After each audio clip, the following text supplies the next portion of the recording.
exposing them to various co-curricular and extracurricular activities. You will be happy to know that the track record of achievement of our alumni is indeed commendable. Our admissions are done in centralized manner by Guru Gobind Singh Indraprasth University, and you will be pleased to note that the institute is the first choice of students, parents, and also of corporates for the purpose of placement. Top rankers join the institute year after year. Friends, we are proud to have the highly experienced team of student caring faculty members supported by world-class unmatched infrastructural and instructional facilities in the campus, which certainly facilitate students to realize their dreams effectively. We follow project-based and problem-based learning, where students are the active learners and teachers are the facilitators. Friends, we aspire to inspire their students and transform them into high-quality individuals who should prove to be good humans, productive citizens of the country, and well-rounded quality professionals capable of becoming an asset to the nation. Come and join this fantastic journey at Bharati Vidyapeeth and transform your dream into reality. I welcome you all with these couplets that जो सफर की शुरुआत करते हैं वो मंजिल तो पा ही लेते हैं. जो सफर की शुरुआत करते हैं वो मंजिल तो पा ही लेते हैं, क्योंकि अच्छे मुसाफिर का तो रास्ते भी इंतजार करते हैं. And dear friends, मंजिलें उनको मिलती है, मंजिलें उनको मिलती है जिनके सपनों में जान होती है. पंखों से कुछ नहीं होता, हौसलों से उड़ान होती है. Wish you all the best. Good luck to all of you. And good morning. Good morning, sir. बिल्कुल पीछे बैठें, सबसे पीछे. Attendance sheet to complete किया? Yes. Right. So, friends, this is your first day to the college, and as director of your institute, I take this opportunity to welcome you all as 22nd batch of MCA program and third batch of BJMC program. इसमें cut नहीं लगेगा, आप ठीक है? So a big round of applause for all the new members who have joined our family. Bharati Vidyapeeth is a huge family, having close to 60 years of legacy, close to around 20 lakhs alumni, to which you are now being added. How many parents are here? Parents are allowed to go in between, but students are not allowed to go in between for next close to 2.5 hours, right? And no such outside need will also be permitted. You'll be happy to note that all big journey starts with a small step, and exactly in the same way, Bharati Vidyapeeth was also started by Honorable Dr. Patang Raoji Kadam. His portrait is there. On 10th May 1964, in a very small tribal village known as Sangli, जहाँ से भाग्यश्री होती हैं. भाग्यश्री तो सबने सुना होगा ना? हैं? तो वो उसी डिस्ट्रिक्ट से हैं जहाँ भारती विद्यापीठ 10th May 1964 को before her birth was established. And established, our founder was a primary school teacher. After his 10th class, he realized that many of the students from Sangli district are not able to pass their 10th class because of being poor in mathematics and English. So the basic objective in 1964 was that ये जितने हमारे friends हैं, all put together, let's give coaching to such students who are facing mathematics and English as a tough subject to pass in the first attempt their 10th class, so that we can facilitate them to pass their 10th class right in the first attempt. That was a very fundamental objective at that moment when he was of 18 years old. But while writing the constitution of the society, he wrote that in years to come, I want to see this Bharati Vidyapeeth growing to a level of university awarding its own degrees. And from 1964 to 1996, Bharatiya Vidyapeeth, in a span of 64 to 1996, could realize that dream that on the recommendation of University Grants Commission, the Ministry of Human Resource Development gave the status of a deemed university to Bharatiya Vidyapeeth, to which now 33 colleges are part of the university, Bharatiya Vidyapeeth University. The college where you have taken admission, this college is with Guru Gobind Singh Indraprastha University, both MCA and BJMC, as well as the engineering college. These two colleges are under Indraprastha University even as on date as an affiliated college. Rest, all major flagship colleges which you know of Bharatiya Vidyapeeth are part of Bharatiya Vidyapeeth University too. So from a small beginning of 1964, by now Bharatiya Vidyapeeth has a network of 187 institutions all across the country. You name a branch of education, discipline of education, a kind of the program of the degree which you wanted, which you know Bharatiya Vidyapeeth has it in one or other campus. We have 11 engineering colleges, we have 3 medical colleges, we have 3 dental colleges. Close to 1 lakh teachers are working in Bharatiya Vidyapeeth, and close to 15 lakhs students take admission every year in Bharatiya Vidyapeeth. That is the kind of the length and the breadth of Bharatiya Vidyapeeth. In Delhi, we started our operations since 1992. The very first management institute, this building where we are sitting, is primarily for our management institute. Then in 1999, when Indraprastha University came into picture, we started with College of Engineering in Delhi. And in 2002, we started with Institute of Computer Applications and Management, where we are running MCA as well as journalism program. In a nutshell, if you see Bharatiya Vidyapeeth, this is a little 1.5-year-old slide. Now we have completed in this May, we have completed 59 years and we have entered into the 60th year of its foundation. Almost all possible a spectrum of the education which you feel, which you can imagine, which you can dream of, Bharatiya Vidyapeeth has under its umbrella. Before going forward, let me ask you a question. How many of you have come here only to get a degree? Only to get a degree. कितने बच्चे यहाँ आए हैं जिनको सिर्फ ये objective है कि यहाँ से एक डिग्री लेनी है मुझे? गुड नन। ये कुछ बच्चे यूनिफॉर्म में कैसे नजर आ रहे हैं? ये सेकेंड ईयर के बच्चे हैं, कोऑर्डिनेटर्स हैं। अच्छा, जो जल्दी ले गए थे यूनिफॉर्म, वो यूनिफॉर्म में आए। Good. I thought I will come in uniform, so accept this jacket. I have also come in your uniform, right? So whenever you are going to study anything, whenever you are going to obtain any program, any degree, your objective should never ever be to get that degree. अगर degree की बात है तो degree की value सिर्फ इतनी है कि जो आप जो फीस देंगे 2 साल के प्रोग्राम में 2 साल तक और 3 साल के प्रोग्राम में 3 साल तक, ये उन दिए हुए पैसों की रसीदें हैं, इसके अलावा कुछ value degree. I did my master's from Aligarh Muslim University, and before getting any degree from the university, I joined CMC Limited, the then PSU, and for almost years together, they didn't ask me कि आपकी degree क्या है।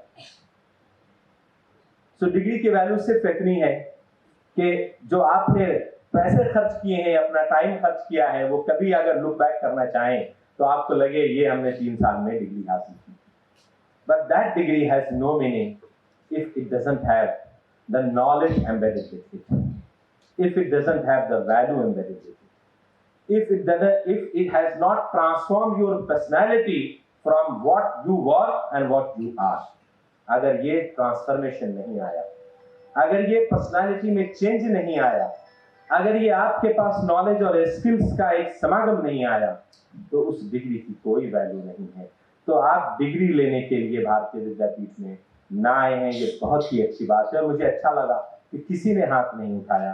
तो आप उस individual conditions को transform करने आए हैं जहां हर एक आदमी जब आपके आसपास आपको देखेगा तो वो आपके जैसा बनने की कोशिश करे, एक ऐसा रोल मॉडल बनने की कोशिश करे आप एक ऐसे रोल मॉडल हो जो आप अपने समाज, अपनी सोसाइटी में लोगों को इंस्पायर कर सकें। ये सबसे पहला ऑब्जेक्टिव होना चाहिए। अटेंडेंस का कंपल्शन होगा, क्लासेस अटेंड करनी होंगी, एग्जाम में नंबर्स भी लाने होंगे, लेकिन कभी भी उस फोबिया के पीछे नहीं रहना कि इस एग्जाम में इंपॉर्टेंट क्वेश्चंस कौन से आएंगे, उसके बाद नंबर कितने आएंगे, और फिर उसके बाद कितना पैकेज का मुझे कोई जॉब मिल जाएगा। इस फोबिया में अगर आप रहते हैं तो फिर आप उसी डिग्री की रेस में हैं जिस डिग्री की रेस में इस देश के अंदर तकरीबन 80% लोग लगे होते हैं। इस रेस में बिल्कुल भी नहीं होना, लेकिन इन सब के कॉम्प्लायंसेस के साथ साथ the kind of the knowledge and the skills and the kind of the values which you wanted to imbibe, for which you have joined Bharatiya Vidyapeeth, you must be continuously doing your hard work to imbibe about it. That is the fundamental objective.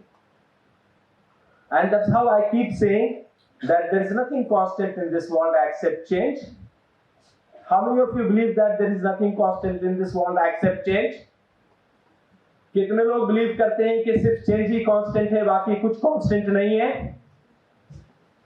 हम अपना dress change करते हैं, अपने दोस्त change करते हैं, बहुत बार अपना घर चेंज करते हैं, एक लोकेलिटी से दूसरी लोकेलिटी में जाते हैं। There is nothing constant on this earth except change. And if we do not accept changes up front, or if we do not be ready to change ourselves, possibly the circumstances in and around us will change. And that's how it is said that इंसान घर बदलता है, लिबास बदलता है। इंसान घर बदलता है, लिबास बदलता है, रिश्ते बदलता है, दोस्त बदलता है, फिर भी परेशान क्यों रहता है? क्योंकि हम अपने आप को नहीं बदलते। And that's how a great poet Ghalib said that उम्र भर गालिब यही भूल करता रहा, धूल चेहरे पे थी और मैं आईना साफ करता रहा। तो हम आईना साफ करेंगे, अपना चेहरा साफ करेंगे भारतीय विद्यापीठ में। हम अपने आप को साफ करने आए हैं, अपना लर्निंग कप एम्प्टी लेकर आए हैं, कुछ सीखने आए हैं, अपने को बदलने आए हैं। जब हम बदलेंगे, हम ये नहीं सोचेंगे कि मैं तो जैसा हूं वैसा ठीक हूं, पूरी दुनिया मेरे आसपास जो दिख रही है वो बदलेगी। अगर आप ये सोच रहे तो फिर आप बहुत बड़ा मिस्टेक कर रहे। इस मिस्टेक में और इस फोबिया में न रहें कि सब कुछ आपके आसपास बदलेगा। घर में बच्चे समझते हैं, और बहुत बार बच्चे कहते हैं हम जैसे टीचर्स के साथ, मैं अपने फादर को टॉलरेट कर रहा हूँ, कभी कहते हैं मैं अपनी मदर को टॉलरेट कर रहा हूँ। कॉलेज में आ गए तो सर क्या करूं, ये टीचर मुझे ऐसे मिले हैं, मैं इनको पिछले 2 साल से टॉलरेट कर रहा हूँ। कोई बच्चा कहता है मैं अपनी फ्रेंड को टॉलरेट कर रहा हूँ। हम एक दूसरे को टॉलरेट करने की फोबिया में न रहें, इस कोशिश में न रहें। अगर हमारी सोच और उनकी सोच अलग है तो अलग होनी चाहिए, डाइवर्सिटी होनी चाहिए, और इसके साथ जीने का तरीका सिर्फ एक है कि हम ये सोचें कि हम एक दूसरे को रिस्पेक्ट कर रहे हैं। जब आप ये कहते हैं कि आप एक दूसरे को टॉलरेट कर रहे हैं, इसका मतलब बहुत सिंपल है कि आप ये कहने की कोशिश कर रहे हैं कि मैं जो वॉर होने वाली है उसको मैं थोड़े टाइम के लिए डिले कर रहा हूं। Tolerating someone is nothing but delaying the war for some time. तो जो वॉर होने वाली है उसको थोड़े टाइम के लिए आप डिले कर रहे हैं, तो हम टॉलरेट नहीं करेंगे। आप मुझे मत टॉलरेट करना, मैं आपको टॉलरेट नहीं करूंगा। हम लोग यहाँ आए हैं एक फ्यूचरिस्टिक वर्ल्ड, एक उस दुनिया के लिए जो हर दिन बदलते जा रही है, उसमें अपने को रिलेवेंट रखने के लिए। और जब हम अपने को रिलेवेंट रखेंगे तो हम एक दूसरे को रिस्पेक्ट करना सीखेंगे। ये सबसे पहला सबक हमारा होना चाहिए कि हम आए हैं अपने को बदलने के लिए, अपनी लाइफ को ट्रांसफॉर्म करने के लिए। जैसा मैं आया हूं और जब 2 साल और 3 साल के बाद यहाँ से जाऊं तो मेरी लाइफ में चेंजेस आने चाहिए। ये चेंजेस के लिए अगर आप आए हैं तो मीनिंग है, और अगर आप इस चेंजेस के लिए नहीं आए हैं तो फिर इसका मतलब है कि आपको भारतीय विद्यापीठ तक आने की तकलीफ नहीं करनी थी। बहुत सारे इंस्टीट्यूशन थे जहां आप बाकी चीजें पूरी कर सकते थे। अगर आप एक होलिस्टिक ट्रांसफॉर्मेशन के लिए आए हैं, उस ऑब्जेक्टिव के साथ अपने को कमिट करना, अपने को डेडिकेट करना इस इंस्टीट्यूशन में, यह आपका सबसे पहला ऑब्जेक्टिव होना चाहिए। So let's change and all of us are ready to change ourselves. सब लोग हम लोग चेंज करेंगे। और इस चेंज के प्रोसेस में ये याद रखना है कि हम हमेशा सोचते हैं कि हम परफेक्ट हैं, लेकिन हम में से बहुत सारे लोग ये नहीं जानते कि परफेक्शन भी विथ रिस्पेक्ट टू टाइम बदलता रहता है। इसलिए परफेक्ट को भी with respect to time change होने की जरूरत है। और अगर हम चेंज नहीं होंगे तो फिर वो उसी एनालॉजी के साथ है कि जैसे हम कह रहे थे कि हम अपना फेस साफ करेंगे या मिरर साफ करेंगे। तो हम परफेक्शन को भी with respect to time relevant रखना चाहते हैं, इसलिए चेंज होंगे। एंड नेक्स्ट इंपॉर्टेंट कॉन्सेप्ट ये है कि हम ये उम्मीद में नहीं रहेंगे कि लोग, मेरे फ्रेंड्स मेरे आसपास जो हैं वो बदलेंगे, मेरे टीचर्स बदलेंगे, मेरा इंस्टीट्यूशन बदलेगा, मेरे पेरेंट्स बदलेंगे। इस फोबिया में हम नहीं रहेंगे। हमारा एक ही ऑब्जेक्टिव है, हम बदलेंगे अपने आप को, और under the changing ecosystem will keep ourselves relevant. That's more important. So we have to keep changing with respect to time, keep changing with respect to the changing ecosystem. And इस process में हमेशा गलती होती है, मुझे कोई सुनता नहीं, मुझे कोई समझता नहीं, मुझे कोई समझने की कोशिश नहीं करता। आपको उस दिन ये कहने की जरूरत नहीं पड़ेगी जिस दिन आप अपने फ्रेंड्स को, जिस दिन आप अपने टीचर्स को, जिस दिन आप अपने पेरेंट्स को, जिस दिन आप अपने एम्प्लॉइज को और आप अपने कलीग्स को समझने लगेंगे। इसलिए कहते हैं, we all are so desperate to be understood by others, we forget to be understanding to others. तो हमें पहले लोगों को समझने की कोशिश करनी है। अगर हम समझने की कोशिश करेंगे तभी हम ये एक्सपेक्ट करेंगे कि कोई हमें समझेगा। और भगवान ने इसीलिए सुनने के लिए, समझने के लिए दो सोर्सेस दिए हैं, दो कान दिए हैं, और बोलने के लिए सिर्फ एक माउथ दिया है। तो इसका मतलब we have to be good listener, we have to be good listener. ये पहला लेसन है, चेंज। दूसरा लेसन इंपॉर्टेंट है कि we need to introspect ourselves and assess ourselves where we are. Where we are is very important. Unless we understand where we are not going to understand where we wanted to go and what are required to go there. जब तक हमें ये समझ में ना आए, आप Google map चलाते होंगे, आप गूगल मैप जब जीपीएस ऑन करते हैं तो current location, your current location से स्टार्ट होता है ना, या फिर आप कोई लोकेशन स्पेसिफाई करते हैं जहां से स्टार्ट होता है। A great quality scientist said that the centuries-old Chinese proverb, which says like that, if you don't know where you are going, any road will do, is no more true. अगर आपको ये पता नहीं कि आप कहाँ जा रहे हैं तो कोई भी रास्ता आपके लिए काम आएगा, ये सच नहीं है और ये सही नहीं है। एंड ग्रेट क्वालिटी साइंटिस्ट, जो जिन लोगों ने मैथमेटिक्स पढ़ा है उनको पता है कि अगर किसी प्रोवर्ब को डिस्प्रूव करना है तो क्या करना होता है, एक काउंटर एग्जांपल देनी होती है। एक काउंटर एग्जांपल अगर आप दे सकते हैं जो उस प्रोवर्ब को डिस्प्रूव करता हो तो पूरा का पूरा प्रोवर्ब डिस्प्रूव होता है। And then what Humphrey gave a counter example and said that if you do not know where you are, a map won't help. हमारे पास एक बड़ा मैप है, या हमारे पास गूगल मैप से बड़ा, जीपीएस से बड़ा कौन सा मैप है? कोई मैप नहीं। वो मैप हमारे पास है, मेरा वाईफाई काम नहीं कर रहा, मेरा मोबाइल डेटा भी काम नहीं कर रहा, मेरी करंट लोकेशन वो ट्रैक नहीं कर पा रहा, मैं अपनी करंट लोकेशन फीड नहीं कर पा रहा, तो क्या मैं उस मैप से मदद ले सकता हूं? क्या मैं उस जीपीएस मैप से मदद ले सकता हूं? So whatever is, but I must know my current location, my current state of art. तो ये सबसे पहला सबक है कि आप जहां हैं अपना इंट्रोस्पेक्शन कीजिए और करने के साथ ये समझिए कि जो चेंजिंग एनवायरनमेंट है उसमें हमें बदलने की जरूरत है। और इसीलिए वॉट हम्फ्री ने कहा है कि if you do not know where you went wrong you cannot improve. मैं हमेशा इसे थोड़ा मॉडिफाई करके कहता हूं कि you must know where you went wrong and where you went right, because where you went right are those successful factors which will keep on giving you a strength, keep on giving you confidence. तो वो confidence आपको आगे बढ़ने का हौसला देगा। और जहां गलती हमसे हो गई उन गलती को आइडेंटिफाई करके, करेक्ट करके, ठीक करके, उनके अकरेंस को प्रिवेंट करके हमें जो आगे डेस्टिनेशन तक पहुंचना है, हमें जो अपने गोल तक पहुंचना है, वहां पहुंचने में हमें मदद करेगा। तो हम सबको समझना चाहिए, हम यहाँ बैठे हैं, कुछ पढ़कर आए हैं, कुछ पढ़ने आए हैं, कुछ सीख कर आए हैं, कुछ सीखने आए हैं, कुछ जानकर आए हैं, कुछ नया जानने आए हैं। तो हमारा लर्निंग कप एम्प्टी होना चाहिए। हमारा लर्निंग कप अगर एम्प्टी नहीं है, हम इस ऑब्जेक्टिव के साथ, इस कॉन्फिडेंस के साथ, इस भरोसे के साथ क्लासरूम में अगर नहीं बैठते कि हम यहाँ आए हैं कुछ सीखने के लिए, तो फिर चाहे जितनी अच्छी बातें की जाए, जितना अच्छा टीचर पढ़ाए, जितना अच्छा इकोसिस्टम आपको पढ़ने को दिया जाए, आपको जो इनपुट मिलना चाहिए था वो इनपुट नहीं मिलेगा, because the ecosystem at your level you have rejected that ecosystem by just believing यार मुझे क्या मिलना है, कुछ नहीं मिलना। ऐसे एक्सपेक्टेशंस के साथ, ऐसे अप्रोच के साथ कभी नहीं बैठेंगे। इसलिए क्या value of the assessment of the present state of art, कि मैं अपना लर्निंग कप एम्प्टी लेकर आया हूं, मुझे कुछ सीखना है, सीख के जाऊंगा, बदलना है, बदल के जाऊंगा, ट्रांसफॉर्म करना है, ट्रांसफॉर्म करके जाऊंगा। जैसे मैं आया था और जैसा मैं अब जाऊंगा उसमें होल लॉट ऑफ डिफरेंस दिखना चाहिए। नेक्स्ट इंपॉर्टेंट है, न्यूज़पेपर की कटिंग है, सितंबर 2015 को, एंड दैट टू ऑन 3 सितंबर, just ahead of teachers day.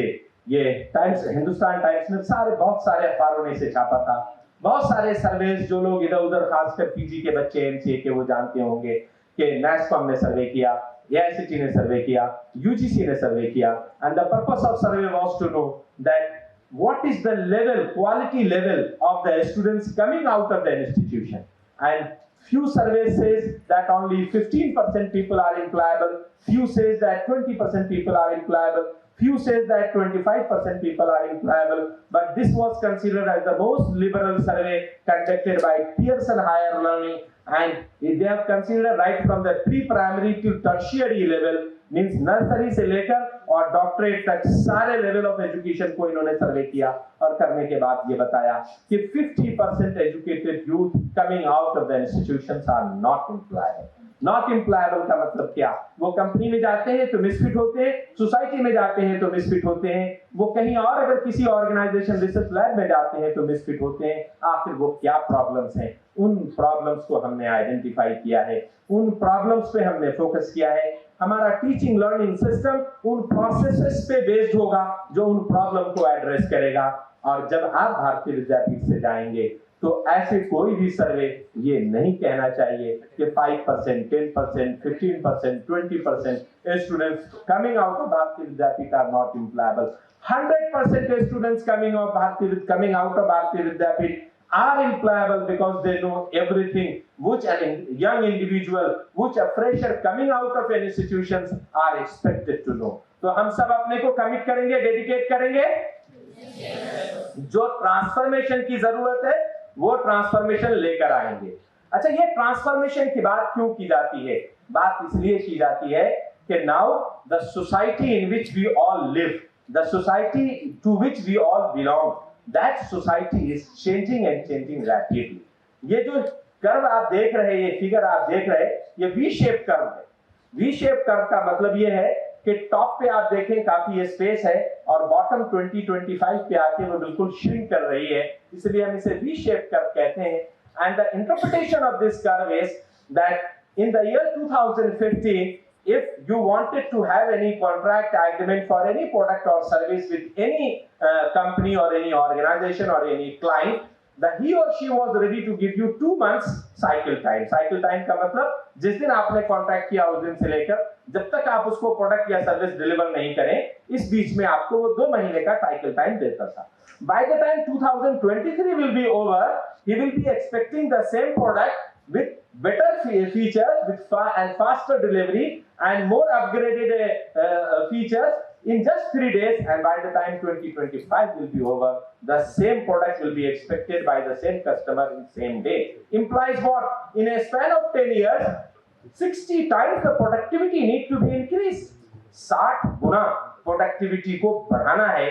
जिस काम के लिए पहले मुझे लोग 60 डेज दिया करते थे, अब उस काम के लिए हमें सिर्फ 1 दिन मिलेगा।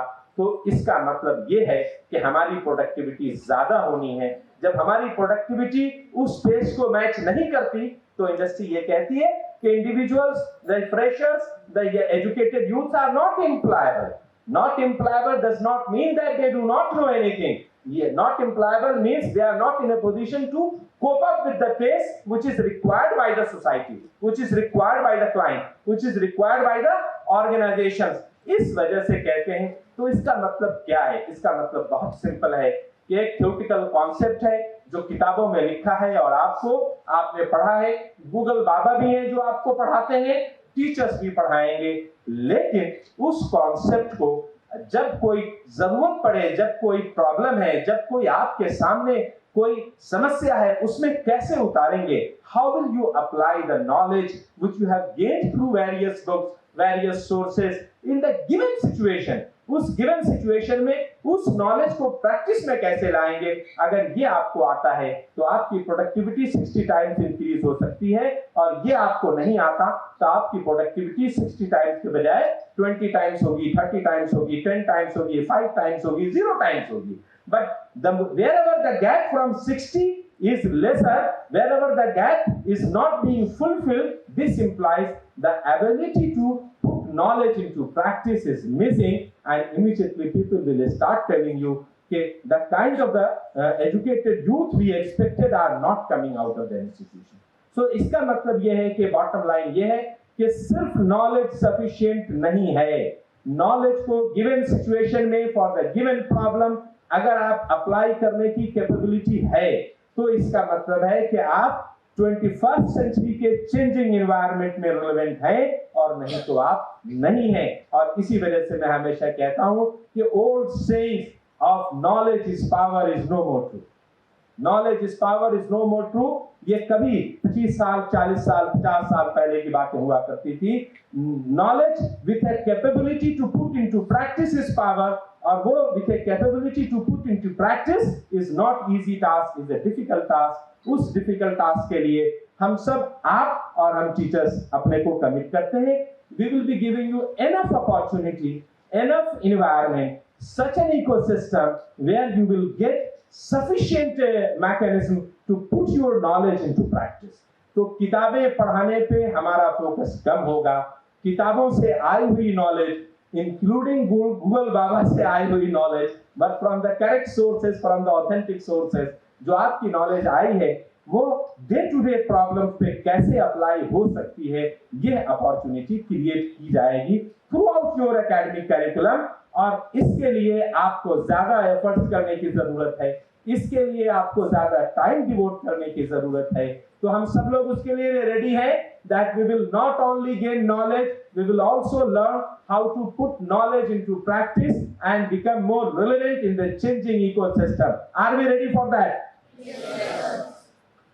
That is where it is said that in 20th century it was sufficient if we were teaching something, but in 21st century it is no more sufficient. That is the old saying. Now it will be relevant only when we are going to learn something. And that's how I always say that centuries old definition written in the books for the educated people, that if you can read, write and speak, you are considered as educated. यही तो education की definition है. You can read, write and speak, you are considered as educated.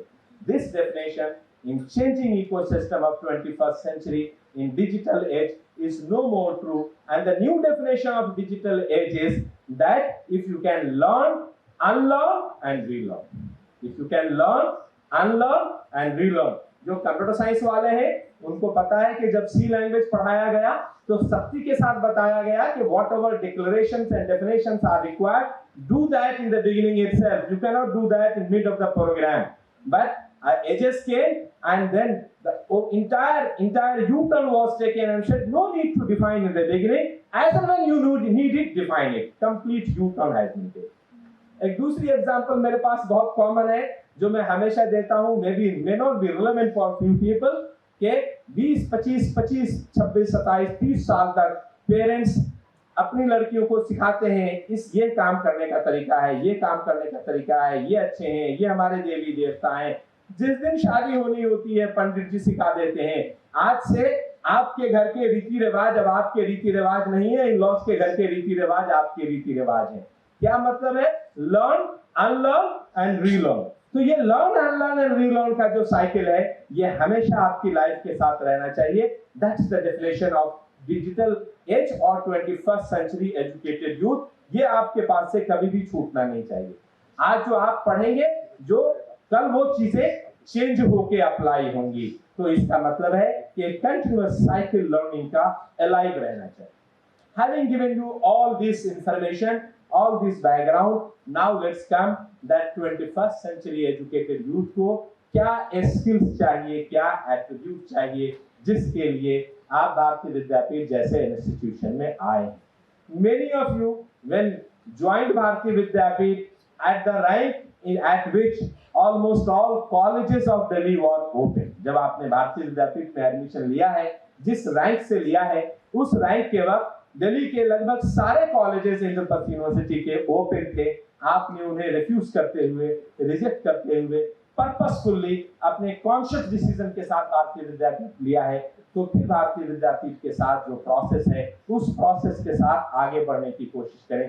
पूरा 2 साल या पूरा 3 साल या पूरा एकेडमिक लाइफ आपका इन्हीं एट्रीब्यूट्स पे बेस्ड है, जो एट्रीब्यूट्स मैंने एक स्लाइड में जमा करने की कोशिश की।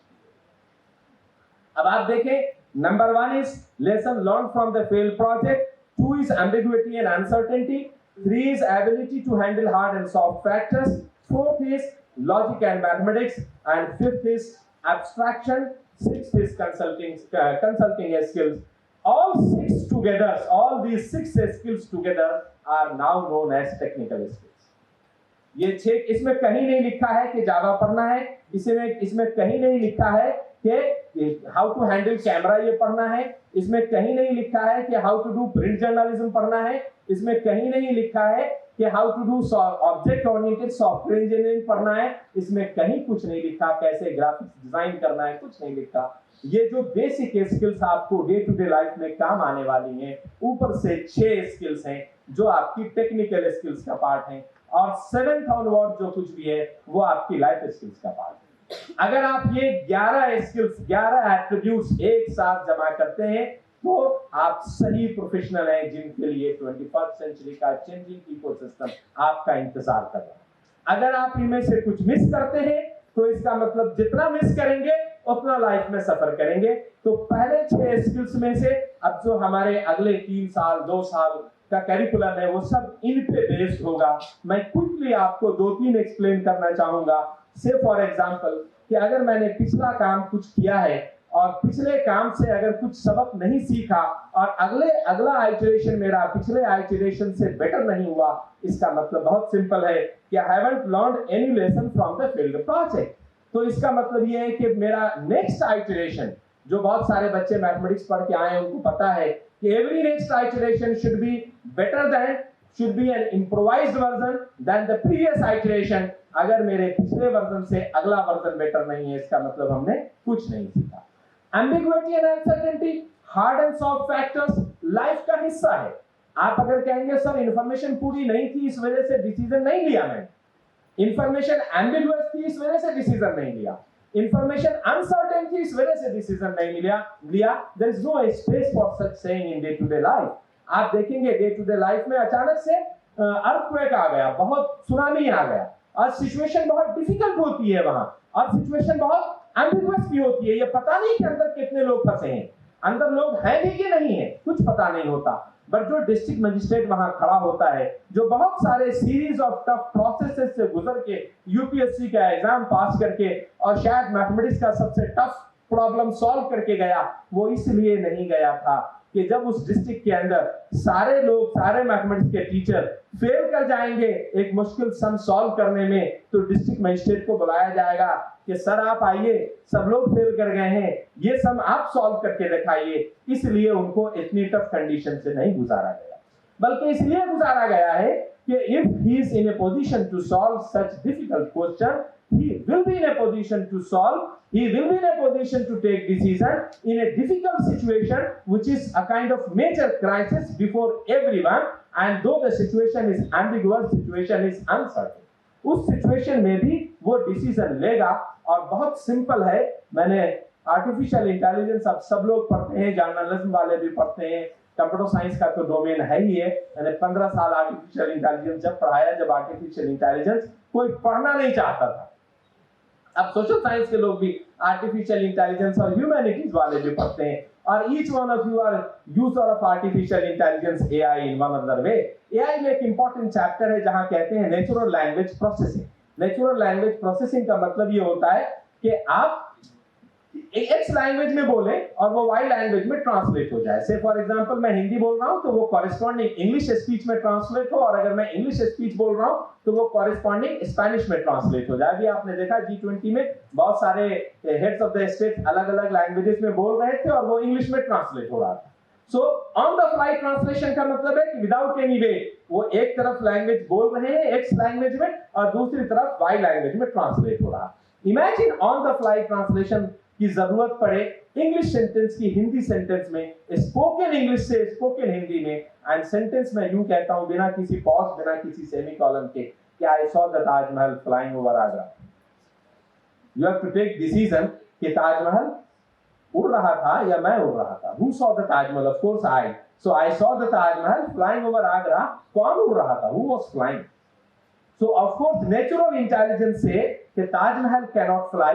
So must be the person who was flying. He saw while flying. He saw the Taj Mahal, right? तो आप इसका शायद correct interpretation करके हिंदी sentence निकालेंगे। But second sentence that I saw the boy playing in a park with a telescope.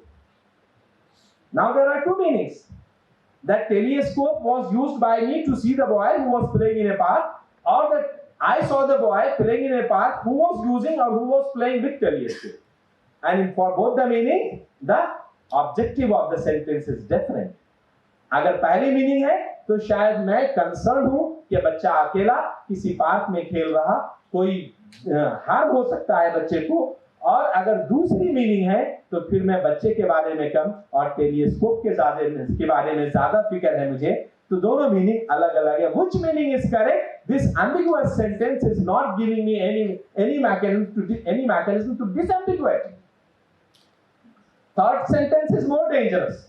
अब वो भी पहले दिन कॉलेज में आते अगर हो कि I saw you moving at PVR along with my girlfriend. बहुत डेंजरस है ना? दोनों मीनिंग सही है। तो इतनी एम्बिगुअस सिचुएशन होगी लाइफ में। मैंने आपको एग्जांपल दिया अर्थक्वेक का, सुनामी का, ये सब एम्बिगुअस होंगी, अनसर्टेन होंगी।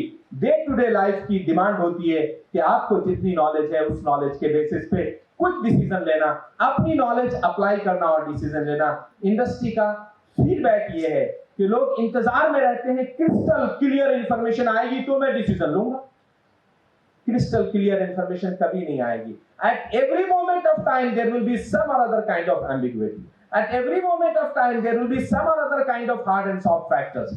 The way you will interact with me, the way you will interact with your teachers in the college, the way you will interact with your friends in your classroom, and the way you will interact with DTC bus conductor in the while traveling in the bus, all interactions will be different.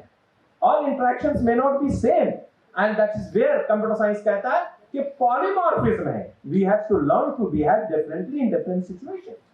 ये skill life skills के चाहिए हिस्सा नहीं रह गया, बल्कि बहुत जरूरी हिस्सा है हमारी आपकी टेक्निकल स्किल्स का, कि जितनी मेरी नॉलेज है उस सिचुएशन में जो गिवन सर्कमस्टांसेस है, am I capable to take decision, ये बहुत ही इंपॉर्टेंट है। Logic and mathematics of course, तो जो लोग कह रहे हैं बिना मैथमेटिक्स के भी 10वीं क्लास होगी भाई, ठीक है। स्कूलों से आप पढ़कर आए हैं, एब्स्ट्रैक्शन बहुत इंपॉर्टेंट है, प्रीसी राइटिंग सिखाते हैं कि are you capable of presenting things in just one line or maybe one sentence, or if given opportunity can you present the same thing in entire page?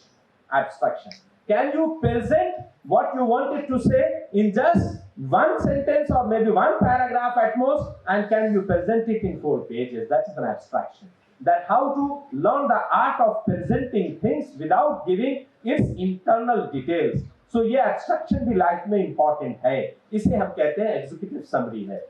And last attribute of technical skill is new consulting paradigm. Consulting paradigm का मतलब है कि in 92 when I joined industry, the designation given at that moment used to be programmer. Computer science वालों को जो designation दिया जाता था वो programmer। आज जो designation पहले शुरू में जो जर्नलिज्म इंडस्ट्री में designation दिया जाता था सबके लिए होता था रिपोर्टर, और बच्चा पहले भी सोचता है मैं एंकर बन जाऊं। अरे बेटा एंकर और रिपोर्टर में कोई फर्क नहीं है। सच्ची बात तो ये है कि रिपोर्टर ज्यादा मेहनत करता है और एंकर रिपोर्टर के जो इकट्ठे किए गए फैक्ट है उस पे अपना कुछ मैनिपुलेशन करता है। तो पहले रिपोर्टर बनोगे। तो हम जब सॉफ्टवेयर इंडस्ट्री ज्वाइन किया तो हमें डिजिग्नेशन मिला प्रोग्रामर का। थोड़े दिनों के बाद senior programmer, junior programmer, chief programmer etcetera etcetera. थोड़े दिनों के बाद डेजिग्नेशन बदलने लगा और कहने लगे इंजीनियर, उसके बाद डेजिग्नेशन मिला आर्किटेक्ट। अब जो डेजिग्नेशन 21st सेंचुरी में 2020 के बाद मिल रहा है वो कंसल्टेंट मिल रहा है, because industry has closely identified and realise कि ये सब जो डेजिग्नेशंस फैंसी दिए जा रहे हैं, इन डेजिग्नेशन से पर्पस नहीं सॉल्व हो रहा, तो हमें डेजिग्नेशन कंसल्टेंट देना है। और कंसल्टेंट तो Indian, particularly north Indian style में कंसल्टेंट को बहुत गंदा मानते थे लोग, बहुत बुरा मानते थे, और अब सारी बड़ी ऑर्गेनाइजेशन डेजिग्नेशन देती है कंसल्टेंट। मैं अगर किसी लॉयर के पास जाता हूं तो कहता हूं he is my legal consultant, अगर डॉक्टर के पास जाता हूं तो कहता हूं he is my medical consultant, like this so on so fourth. तो अब इंडस्ट्री कहती है everyone is a consultant, and who is consultant? Any definition from the back seat? कोई बताए कि कंसल्टेंट कौन होता है? जो कस्टमर की प्रॉब्लम को कस्टमर की आंखों से, उनकी माइंडसेट से समझे और उसको एक बढ़िया solution, cheap and the best. Cheap and the best का मतलब होता है कि एफिशिएंट सॉल्यूशन सजेस्ट करे, कम एक्सपेंडिचर हो, कम इन्वेस्टमेंट हो और सॉल्यूशन बेटर हो, वो कंसल्टेंट है। अब कंसल्टेंट जब आप बात करेंगे तो कंसल्टेंट के लिए कोई क्वांटिटेटिव डेफिनेशन नहीं है, तो आपको यह समझना पड़ेगा कि मेरे कस्टमर को की क्या एक्सपेक्टेशन है और क्या उस एक्सपेक्टेशन से मैं सॉल्यूशन उनको दे रहा हूं।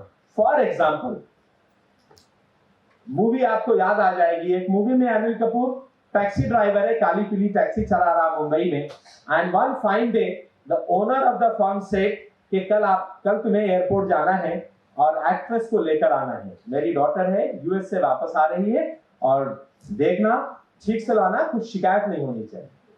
And he was very happy कि आज तो मुझे मोस्ट वीवीआईपी कस्टमर मिलने वाला है जिनको मैं लेके आऊं, तो he was very planned in advance कि आज मैं कोई मिस्टेक नहीं करूंगा, गाड़ी भी मेरी टिप टॉप होनी चाहिए, ड्राइविंग भी मैं अच्छी करूंगा, कुछ भी हो जाए कोई रैश ड्राइविंग जैसी हरकत नहीं होगी, and the moment she will come at the home she will appreciate my driving just like anything. So he was well planned on that. अच्छा ठीक है, एयरपोर्ट पहुंच गए, फ्लाइट आ गई, एक्ट्रेस बाहर आ गई, कपूर बाहर आया, जल्दी से पिछला दरवाजा ओपन किया, ma'am please have your seat. ठीक है भाई, बैठ गए। 1-2-3 किलोमीटर जाने के बाद passenger, now understand the analogy, consultant किसके लिए होता है? किसी तो कस्टमर के लिए होता है। So passenger is my customer and जो पर्सन ड्राइव कर रहा है Anil Kapoor, he is service provider. So all of us who are here and who will be joining some or other job will become service provider, and for whom you will be working, they will be my customers, right? Analogy is this. So customer from the back seat started telling, पहले क्या तुम कभी बैलगाड़ी चलाते थे? क्योंकि customer service provider was very planned कि कोई मिस्टेक नहीं होनी चाहिए। दिल्ली मुंबई रोड्स की ड्राइविंग आपको मालूम है, दिल्ली मुंबई की रोड्स की ड्राइविंग अगर आप 70-80 के ऊपर ड्राइव करेंगे तो it will become a kind of rash driving, there is no lane driving. So आज वो कोई मिस्टेक करना नहीं चाहता था, so he was very planned, and despite all these good planning, if he gets this feedback, don't you think that entire plan got shattered? It will be a big shock. तो इतना बड़ा shock कि मैंने सब कुछ बढ़िया plan किया और फिर भी मुझे कहा जा रहा है पहले क्या तुम कभी बैलगाड़ी चलाते थे? As if I don't know how to run fast. कैसे फास्ट गाड़ी चलाई जाती है? So he didn't take the customer or didn't ask the customer कि ma'am you are coming from US, वहाँ जो माइल्स हैं वो मिनिमम स्पीड के हर लेन्स फिक्स होती हैं, यहाँ ऐसी सिचुएशन नहीं है, यहाँ मैं इससे बेटर अगर इससे फास्ट अगर चलाऊंगा तो ये बेस्ट ड्राइविंग नहीं होगी, रैश ड्राइविंग होगी। He immediately accelerated the car and started driving at a speed of 100-110. And you can imagine कि अगर दिल्ली मुंबई की सड़कों पे आप 100-110-120 ड्राइव करेंगे तो क्या होगा? You will be hitting someone. So he was about to hit to someone and then he took this zigzag about rash driving, and finally she started shouting from the back seat. Customer started shouting from the back seat, stop it, stop it, stop it, stop it. और जैसे ही गाड़ी side में लेके break लगाया, she got out of the car saying, पहले क्या तुम कभी एयरक्राफ्ट चलाते थे? Customer was not either है। कहाँ मिस्टेक हो गई भाई? मिस्टेक कहाँ हो गई? Was he a good consultant? Did he understand the requirement of the customer properly? इसका मतलब ये है कि सिर्फ मैं as a service provider plan करूं अच्छी सर्विस देना है, लेकिन अपने कस्टमर को अपने प्लान के हिसाब से उस प्लेटफॉर्म पे ना लो, कस्टमर को समझाऊं ना, तो इसका मतलब यह है कि जो whatever best services according to me I am trying to provide will no more be a good services, will no more be the best services for my customer। इसीलिए कहा जाता है कि कस्टमर की प्रॉब्लम को कस्टमर की आंखों से समझने की जरूरत है, कस्टमर के माइंडसेट से सोचने की जरूरत है, एंड कस्टमर को जो चाहिए वो देने की जरूरत है। ये अगर आप देंगे तभी वो कंसल्टेंट है। इसलिए every one of us are now consultant for some or other customer. किसी तो कस्टमर के लिए हम कंसल्टेंट हैं। घर में डैडी ने बताया कि बेटा एक चाय पिलाओ आज और थोड़ी कम मीठी पिलाना, तो कम मीठी का कोई क्वांटिटेटिव डेफिनेशन नहीं है कि 5 ग्राम, 6 ग्राम, 7 ग्राम, 10 ग्राम कितना शुगर डालना है। तो ये तो आपको उनके माइंडसेट से समझने की जरूरत है कि उन्होंने कम कहा है तो इसका मतलब है कि 6 ग्राम, और कहा ठीक ठाक मीठी देना तो 10 ग्राम, और कहा खूब मीठी तो 15 ग्राम। तो ये कंसल्टेंसी है। इसका मतलब एम्बिग्युइटी इनहेरेंट है, अनसर्टेनिटी इनहेरेंट है, इसके बावजूद सॉल्यूशन आपको देना है। ये इस वजह से कहा जाता है कि is no more an interpersonal skill, is a kind of your technical skills, right? So this all 6 attributes were your technical skills. Now from 7 to 11 are your interpersonal skills. Interpersonal skills made life skills. Primarily all soft skills, business skills put together is considered as a life skills now. And life skills are also very important. By the way, many of you may be knowing that many universities are offering programs in distance education, and ये degree जो यहाँ आप हासिल करने आए हैं ये distance education से हासिल कर सकते थे ना। Many universities have also started now running in online education mode, right? Online में भी आप हासिल कर सकते थे। डिस्पाइट दैट आप थोड़ी ज्यादा फीस देकर अपना 3 साल या 2 साल देने के लिए कॉलेज में आए हैं। डेली घर से या जहां रहेंगे वहां से कॉलेज ट्रैवल करेंगे, कॉलेज से वापस जाएंगे, लेट हो गए तो भी मेरी या टीचर्स की थोड़ी डांट भी खाएंगे। इन सब के बावजूद आप आए हैं, इसलिए सिर्फ नहीं आए हैं कि सिर्फ किताबों में जो लिखा है वो सीखना है। मैंने इसलिए सबसे पहले बताया या डिग्री लेना है, ये तो गूगल बाबा पढ़ाता है, किताबों में लिखा है। जब हम स्टूडेंट थे, जब ये सब नहीं हुआ करता था, हम दिल्ली आया करते थे, दरियागंज से पुरानी किताबें लेते थे, एक सब्जेक्ट की 6 किताबें, और फिर ले जाकर पढ़ते थे। लेकिन इन सब की अब कोई जरूरत नहीं है, ऑनलाइन ह्यूज रिसोर्सेज अवेलेबल है। जो आप आएंगे वो आएंगे अगले 7 से लेकर 11 तक जो लाइफ स्किल्स का पार्ट है वो अपनी ग्रूमिंग के लिए। आप एक कैंपस लाइफ जब एंजॉय करने आते हैं तो अपनी लाइफ स्किल्स को साथ में पॉलिश करना है। मींस लाइफ स्किल पॉलिश करते वक्त सिर्फ ये ध्यान रखना होता है कि जो नॉलेज हम गेन कर रहे, जो स्किल्स हम समझने की, सीखने की कोशिश कर रहे, उसे हम गिवन सिचुएशन में कैसे जमीन पर उतारें, कैसे उसे अपनी लाइफ का हिस्सा बनाएं, कैसे उसे इंटरनलाइज करें, ताकि जब मैं मूव करूं, जब मैं कहीं जाऊं, मुझे कहीं कोई देखे तो मुझे वो ये सोचकर मेरी कैपेबिलिटी, मेरी पर्सनालिटी से रिफ्लेक्ट होनी चाहिए, और वो देख के ये मजबूर हो जाए पूछने के लिए कि भाई कहां से एजुकेशन लिए, पढ़ा लिखा दिखता है। और अगर ये स्किल अगर आप एग्जिबिट नहीं करेंगे तो फिर आपको पता होगा, दादाजी जैसे बहुत सारे ओल्ड एज लोग घर में होते हैं, वो पढ़े लिखे लोगों को भी क्या कहते हैं, पढ़े लिखे नहीं दिख रहे, जाहिल दिख रहे हो। The way you behave, the way you talk doesn't reflect from anywhere कि तुम कहीं से पढ़ लिख कर आए हो। किसने पढ़ाया था भाई?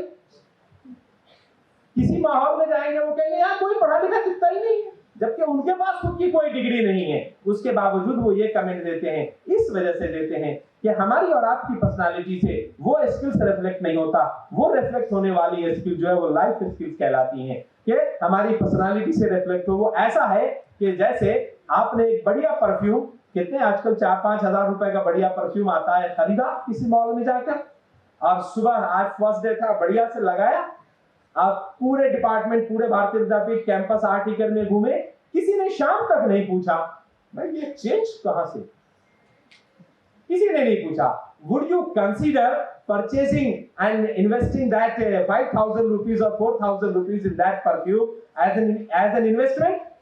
नहीं ना, वेस्ट।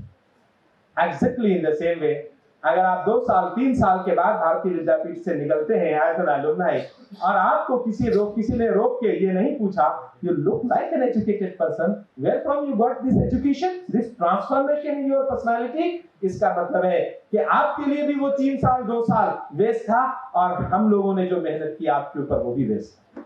तो ये नहीं होना चाहिए, इसलिए अगली स्किल्स बहुत जरूरी हैं। And the first among them, the number 7 is learn to live with diversity. 10th class तक मैथमेटिक्स सबने पढ़ी है, यूनियन इंटरसेक्शन सबको पता है। डाइवर्सिटी की डेफिनेशन देते वक्त हमें याद रखना पड़ता है कि we will not be in a position to choose our teammates. कल आप क्लास में होंगे, कल से क्लास में होंगे ना, आज से क्लास में होगा सर, आज से क्लास में, तो आज से क्लास में हो और क्लास में आपके ग्रुप, आपकी टीम बनाई जाएगी, आपका ग्रुप्स बनाया जाएगा। टीचर्स कहेंगे ये 5 बच्चे एक टीम में काम करेंगे, ये 6 एक टीम में काम करेंगे, ये 10 एक टीम में काम करेंगे। आप भागे भागे जाओगे टीचर्स के पास और कहोगे सर वो वाले 2 नहीं, ये वाले 3 डालिए मेरी टीम में। ऐसा बहुत बार आपको मिलेगा और बहुत बार ऐसा नहीं मिलेगा। Implies what?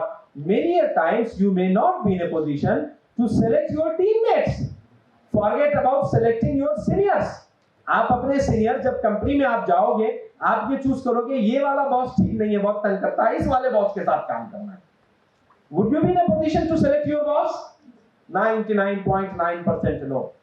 इसका मतलब क्या है कि there will be huge diversity and you have no choice but to perform in that diversity.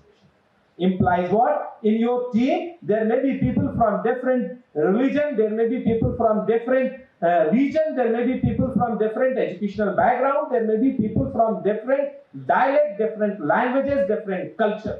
इन सब के बावजूद आपको परफॉर्म करना है और आप ये नहीं कह सकते कि नहीं इनके साथ नहीं, मुझे इनके साथ काम करना है और इनके साथ नहीं, ये 3 निकाल के और ये 3 नए डाल के इसमें काम करना है। ऐसा नहीं हो सकता।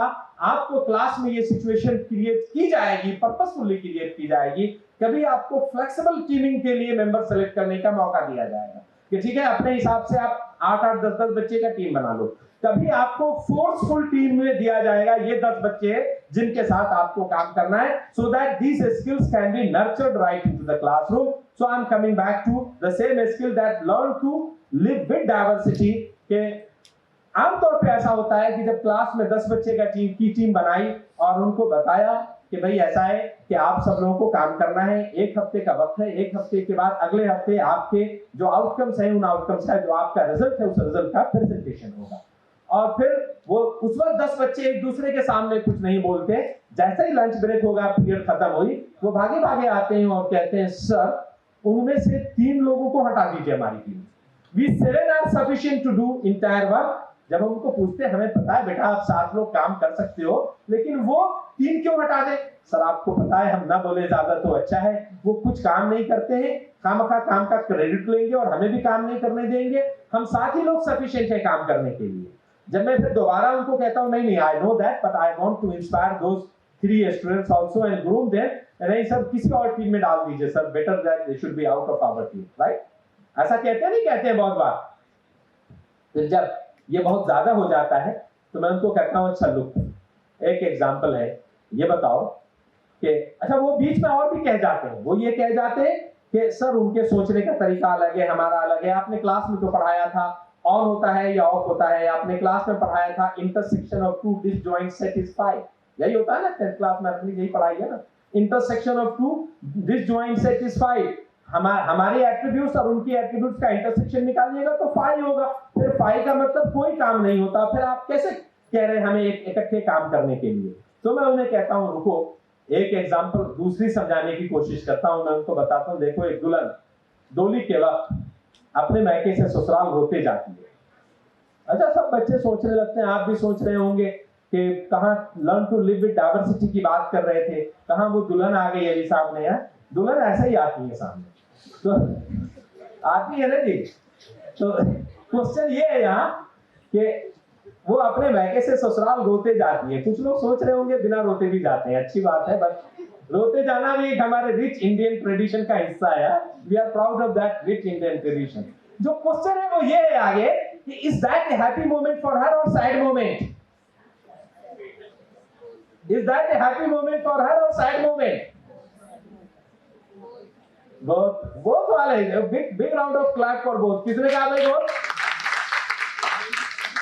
ऐसे ही जो मेरे पास वो 7 बच्चे आए हैं, उनमें से कोई कहता है हैप्पी, कोई कहेगा सैड, कोई तो होगा जो यहाँ के जैसे कहता सर बोथ। मैं कहता बस रुक जाओ यहाँ, आंसर मिल रहा है, आंसर आ रहा है। तो सोचने लगता है कुछ बड़ा किया मैंने क्या कि आंसर आ जाएगा इससे। हम कहा बहुत बड़ा काम किया तुमने।